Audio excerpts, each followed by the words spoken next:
Do you have any inbound channels up and running, driving traffic back to the site?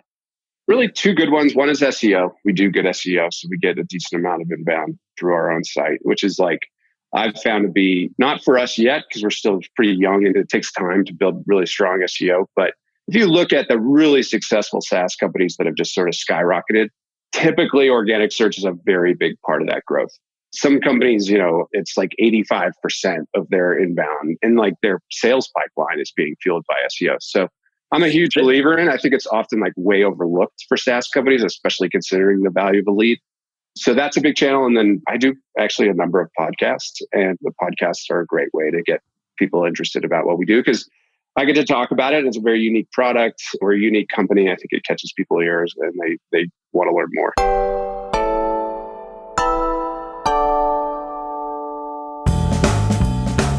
Hello and welcome to another episode of the Confessions of a B2B Marketer podcast. And today we have a pretty interesting episode. It's about a specific cold email. It's a cold email that I think I saw somewhere on the internet, immediately started writing about it on the SaaS Marketer site. It came from somebody within the team of a SEO-related SaaS product called Huckabuy. Now, the premise of the cold email is that it came from the head of sales and was forwarded, or it was an email from the CEO that was forwarded onto the prospect. And that was the structure of that cold email. So I wrote up a post that was entitled 19 Reasons Why This is the Best SaaS Cold Email You Have Ever Seen. And then, of course, how to get that CEO onto the show as well. So this is the episode with Geoff of Huckabuy. Before we jump into that, though, I do want to give you a very brief update of what is going on and also make a request for you to give us your honest feedback on Apple Podcasts. Simply just go there, go to Apple, open us up, subscribe, rate, and review. Send me a screenshot of that review and I'll get it shouted out on the show for you. So what else has been happening in the meantime? We've had a number of episodes on the show now that we haven't really talked too much about how the agency and the SaaS product have been progressing.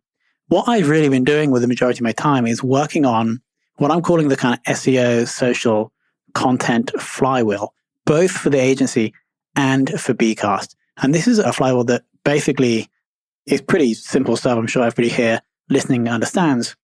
It's that you create really great content with SEO in mind. You go to the social channels, take aspects of that content, insert it into the social channels to get engagement. That drives traffic back to the post, which helps it rank. And then this flywheel continues. So I'm investing a lot of time, money, and attention on these flywheels for both Fame the Agency and Bcast, the SaaS product. And I'm happy to announce that we are seeing some traction. So we're seeing some subscription customers coming in for Bcast without any attribution. I can't work out where they're coming from apart from obviously asking them.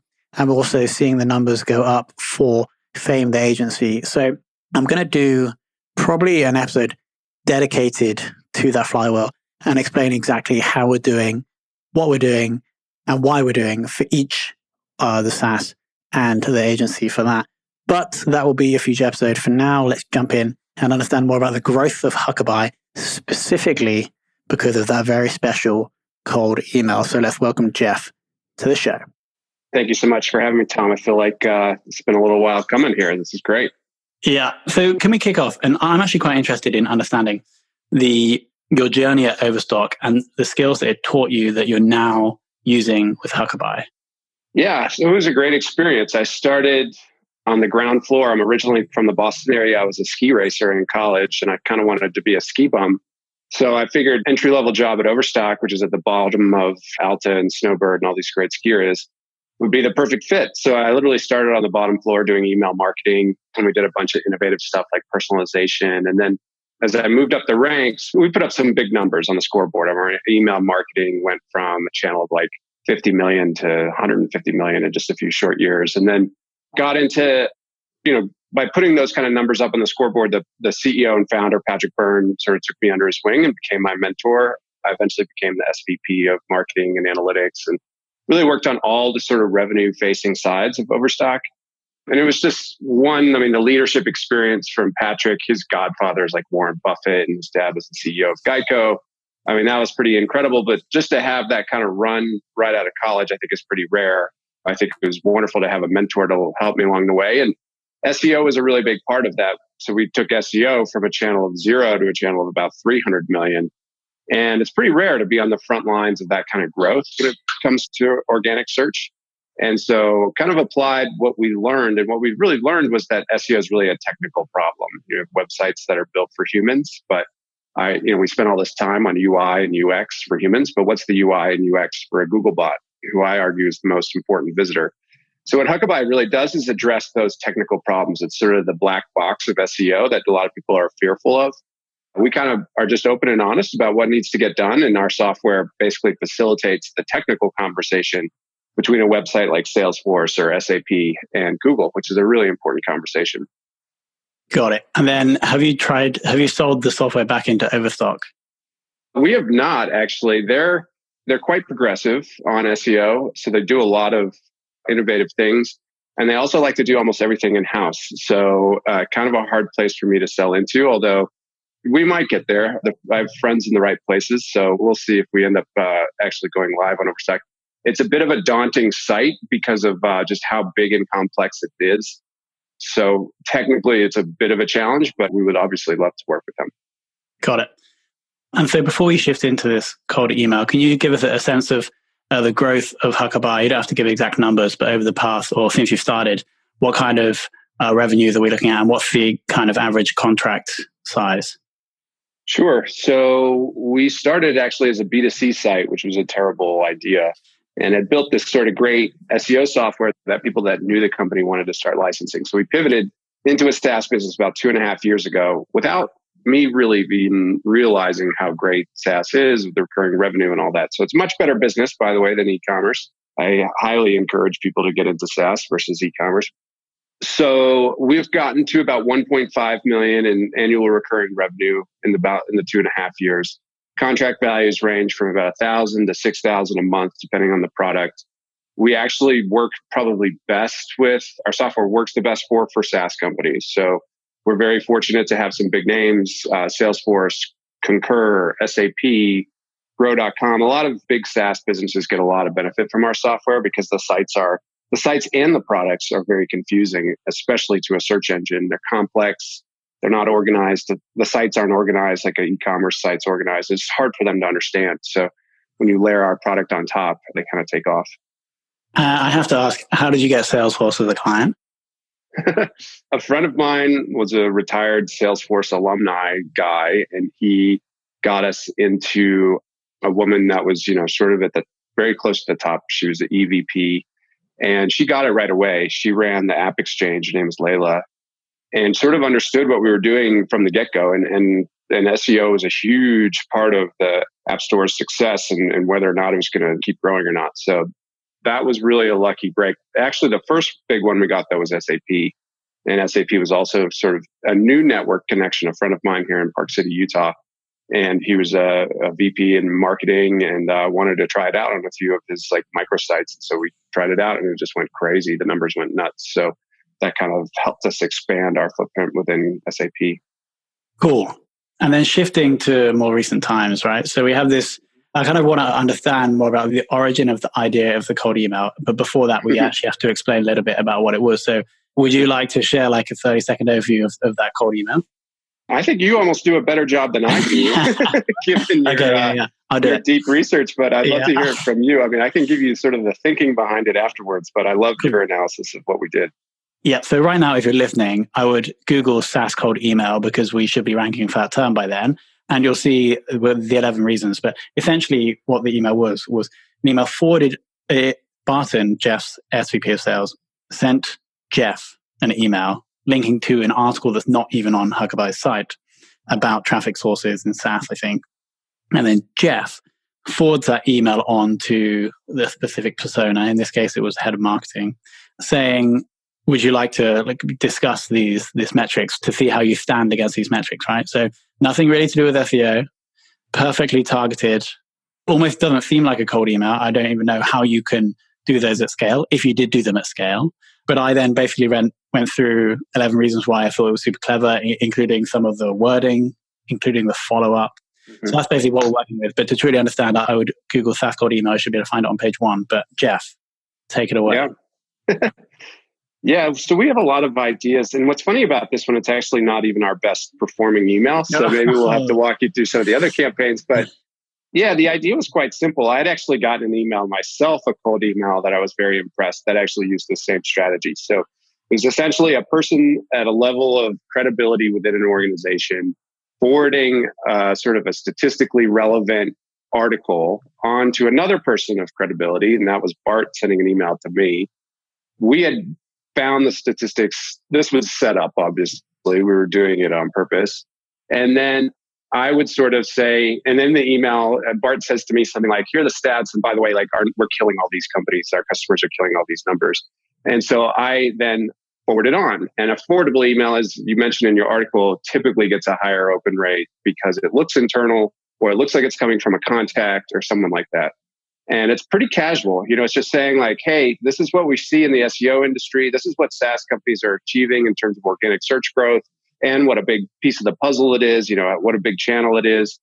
And I'm curious if you're seeing the same thing in your business or does it not match up? And if whatever the case, I'd love to talk to you about it. And so it's pretty creative.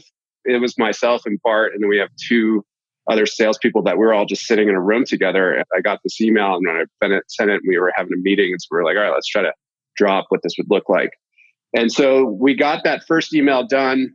And then usually the next 2 follow-ups, I just write personally because I really want it to sound like it's coming from me. It needs to have my voice. Even the first one, I'd probably cut out 2/3 of the email. I mean, it's way shorter because I just wanted to be short, something that I would actually write as a busy SaaS CEO so that it was, credible and believable. Obviously, it's a cold email, but it's interesting. And I think we get so much stuff in our inbox that we just delete. And I sort of have some background, obviously, in email marketing. And, we send a lot of emails, but this is totally different in SaaS. So you do really have to get creative.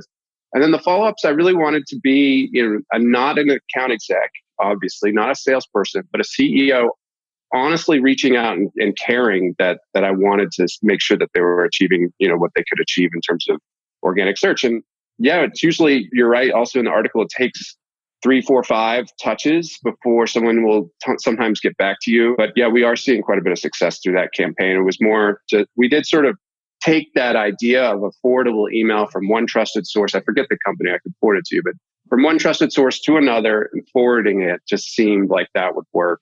And so we tweaked it our own way. And yeah, it's kind of taken off, especially because of your article about it. It's become quite popular.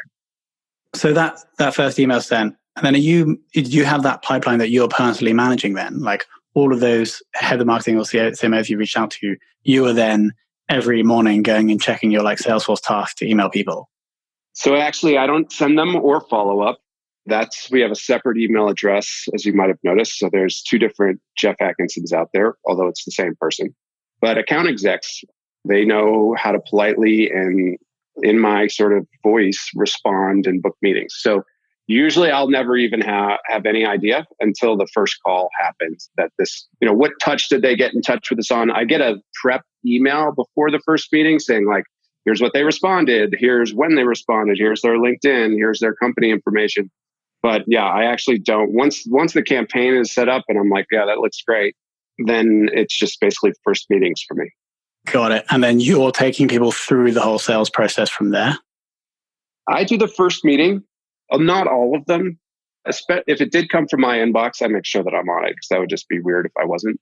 So I absolutely take most of the first meetings. And then after that, I'm usually out of the sales process unless it's like a Salesforce or someone really, really big that wants me to be negotiating everything. So that's kind of how it works. So most of our demos, so we usually do a first call, then a demo, and we do this like analysis of their site versus their competition. So we're actually giving a lot of value kind of early on in the sales process.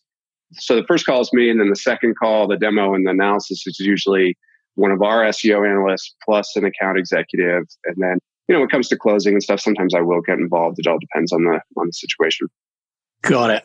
And then I'm not going to ask you about the other special campaigns that you came up with there, because we don't want to broadcast that too widely, do we?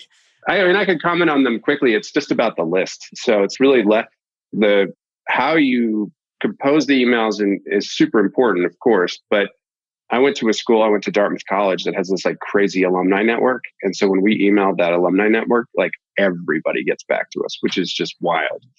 So that's the only difference. It's just list quality. And I think the list that you got emailed from was our SaaS. It's like a SaaS 1,000 list. But yeah, they seem to do well.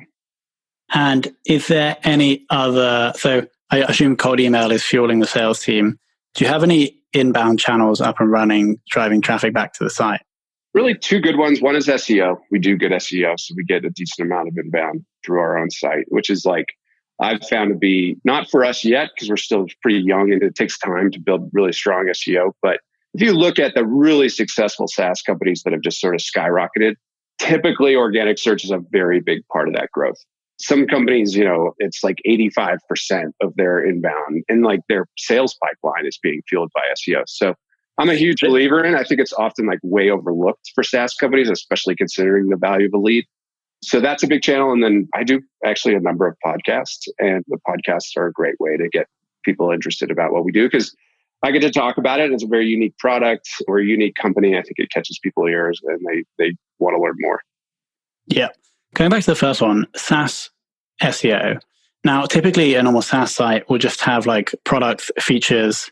There's no like massive user-generated content like, well, the Salesforce App Exchange have that, right? Or Overstock would have that because you have these thousands and thousands of pages. So when you've seen SaaS SEO working for your clients, what content are they using to aggregate this traffic? Well, I think the biggest issue before content, even considered content, is just the structure of a site. So SaaS, there's a number of reasons why SaaS does not do as well at SEO as they probably should. The first is that the way that SaaS sites are organized, if you think about them, they'll say something like product, and I'll say like about us and solutions, learn more. Nothing up there is like descriptive about what they actually do. If you come into an Overstock, it's all these categories that are like bedding and furniture and men's watches. And they're all the same format, those categories. And then the product pages are all the same format. So it's really easy for Google to come in and be like, okay, this is a page about men's watches, and here's a bunch of men's watches. When you get to a SaaS company, all that structure is gone. So they'll come in and they'll see like product, and then it'll be named something that they came up in-house, right? They name it whatever, the App Exchange or whatever it is. That to Google is very hard to understand. So inherently, these sites are not, and the products are more complicated.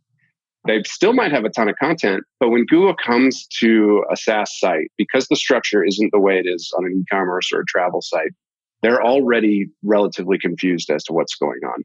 And so the first box to check is to make sure that you're communicating correctly with that. And that's what our product facilitates. There's a language called structured data markup that literally allows a site to speak directly to a search engine. So you might be able to communicate really well to a human being that comes in, but to a search engine, they're very confused typically when it comes to a SaaS site. And so you got to sort of solve that conversation with them.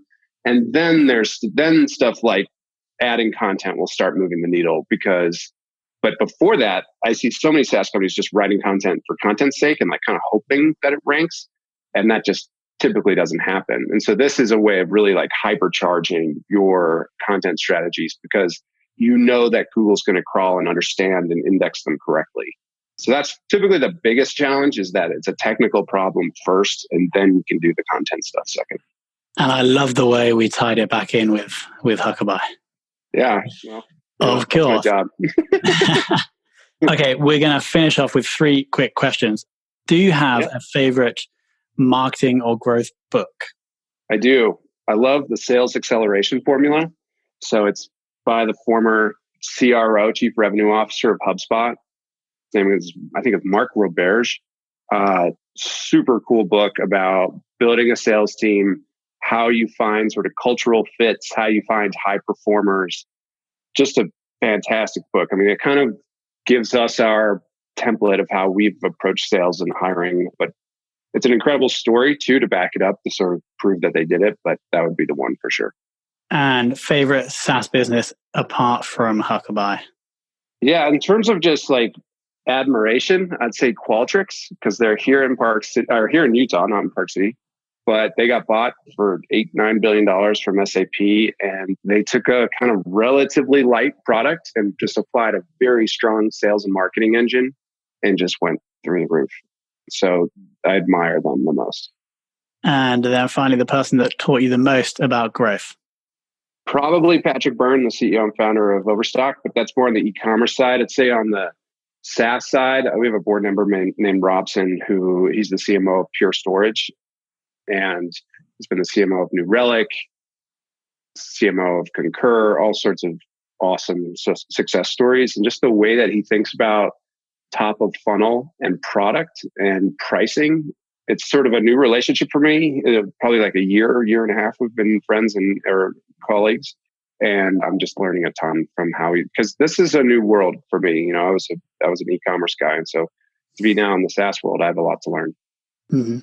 Well, Geoff, thank you so much for coming on. Thanks so much for experimenting with the cold email. I look forward to hopefully receiving one of the newer ones. And if this is anything as innovative as the last one, I'll be writing about it again.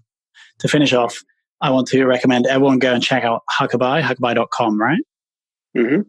And then also Google SaaS cold email so you can actually see the template and the 11 reason analysis of why we think it could be the best one you've ever seen. Geoff, thank you so much for coming on. Thank you, Tom, for having me. All right. Thank you, Geoff, for coming on, and thank you for listening. Before we go, please just search for Confessions of a B2B Marketer in Apple Podcasts. Go there, subscribe, rate, review. Send me a screenshot just before you submit the review, because sometimes Apple takes it away and doesn't show you. Email that to tom@saasmarketer.io, and I'll get you and your business a readout on the show as ever. Thank you so much for listening.